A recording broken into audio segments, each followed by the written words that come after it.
ಎಲ್ಲ ದೊಡ್ಡ ಮಂದಿಗೆ ನಮಸ್ಕಾರ ರೀ. ಎಲ್ರು ಹೆಂಗದ್ರಿ? ನಾನಂತೂ ಮಸ್ತ್ ಇದೀನಿ ನೋಡ್ರಿ. ಚೀಫ್ ಮಿನಿಸ್ಟರ್ ಪ್ರೋಗ್ರಾಮ್ ಇದ್ದ ಸಲುವಾಗಿ ಕಾಲೇಜಿಂದ 17 ಕಿಲೋಮೀಟರ್ ದೂರದಲ್ಲಿ ಏರಿಯಾಗ ಬೇಟೆ ಫ್ರೆಂಡ್ ಜೊತೆಗೆ ಹೊಂಟಿದ್ದೇವೆ ನೋಡ್ರಿ.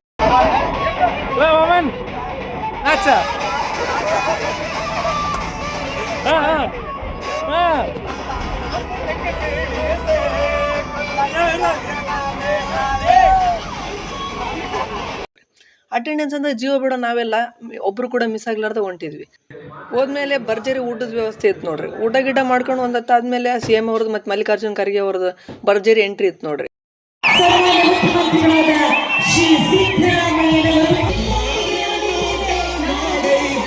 ಫಂಕ್ಷನ್ ಇದ್ದಿದ್ದು 371 ಯುಟಿಲೈಸೇಷನ್ ಮತ್ತು ಕಾಲೇಜ್ ರಿನೋವೇಷನ್ ಬಜೆಟ್ ಅಲೋಕೇಶನ್ ಬಗ್ಗೆ ಇದ್ದಿದ್ರು ಕೂಡ ಅವ್ರು ಮಾತಾಡಿದ್ದು ಅವೆಲ್ಲ ನಾಮಫಲಕಗಳನ್ನ ಇವತ್ತು ಉದ್ಘಾಟನೆ ಮಾಡಿ ಸ್ಥಾಪನೆ ಮಾಡಿದ್ದೀವಿ. ನಿಮ್ ಕಣ್ಣೆದುರಿಗೆ ಇದೆ. ಈ ಕಾರ್ಯಕ್ರಮಗಳನ್ನು ನಾವು ಮಾಡಿದ್ದೇವೋ ಇಲ್ಲೋ, ಬಿಜೆಪಿಯವರು ಹೇಳ್ತಕ್ಕಂಥದ್ದು ಸುಳ್ಳೋ ಅಲ್ವೋ ಅಂತಕ್ಕಂಥದ್ದು ನೀವೇ ತೀರ್ಮಾನ ಮಾಡಬೇಕು. ಅವರು ಮೀಟಿಂಗ್ ಅಲ್ಲಿ ಬರಬೇಕು ಅಂತ ನಾವು ಹೇಳಿದ್ವಿ. ಆದ್ರೆ ಮೋದಿ ಅವರು ಕಲ್ಯಾಣ ಕರ್ನಾಟಕ ಆಗಿದ್ರಿಂದ ಇಲ್ಲೇ ಹುಟ್ಟಿ ಇಲ್ಲೇ ಬೆಳೆದು ಇಲ್ಲೇ ಓದೋದ್ರಿಂದ ನನಗೆ ಗೊತ್ತ್ರಿ HK ರೀಜನ್ ಇನ್ನೂ ಯಾಕೆ ಡೆವಲಪ್ ಆಗಿಲ್ಲ ಅಂತ. ಯಾಕಂತ ನೀವು ಕೇಳ್ರಿ.